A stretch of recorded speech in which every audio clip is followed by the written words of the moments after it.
আপনি জানেন কি বাংলাদেশের সবচেয়ে শক্তিশালী, সম্মানজনক ও বিপজ্জনক জিনিসটি কি? উত্তর হচ্ছে একটি চেয়ার। এটি কোনো সাধারণ চেয়ার নয়, এটি হচ্ছে রাজনৈতিক চেয়ার।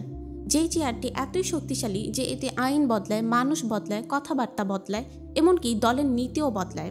কিন্তু বদলায় না চেয়ারটি। চেয়ারটি স্থায়ী, কিন্তু মানুষগুলো সাময়িক। চেয়ারটির চারপাশে থাকে 3 স্তরের সিকিউরিটি, চামচা, মাস্তান এবং একটি বক্তৃতার স্ক্রিপ্ট। যেই স্ক্রিপ্টটি শুরু হয় আমরা জনগণের সেবক বলে। এই চেয়ারটি পাওয়ার পর মানুষ 3 ভাবে পরিবর্তন হয়। সোজা হয়ে বসা, কারণ তখন ক্ষমতা অনুভব হয়। উঁচু হয়ে বসা, কারণ তখন মানুষদের নিচু মনে হয়। আর বসলেই নামতে না চাওয়া, কারণ তখন চেয়ার ছাড়লে জনগণের বাস্তবতা চোখে পড়ে। চেয়ারটি এতটাই মায়াময় যে এখানে কেউ বসলে একজন ভালো মানুষ হয়ে ওঠে চেয়ার চ্যাম্পিয়ন, একজন শান্ত স্বভাবের মানুষ হয়ে ওঠে চেয়ার চ্যাম্পিয়ন। সবচেয়ে মজার বিষয়, যে চেয়ার জনগণের ক্ষমতা বলে দাবি করা হয় সে চেয়ারে জনগণেরই বসার কোনো অনুমতি নেই। জনগণ সেবা না পেয়ে চেয়ারের বিজ্ঞাপন দেখে।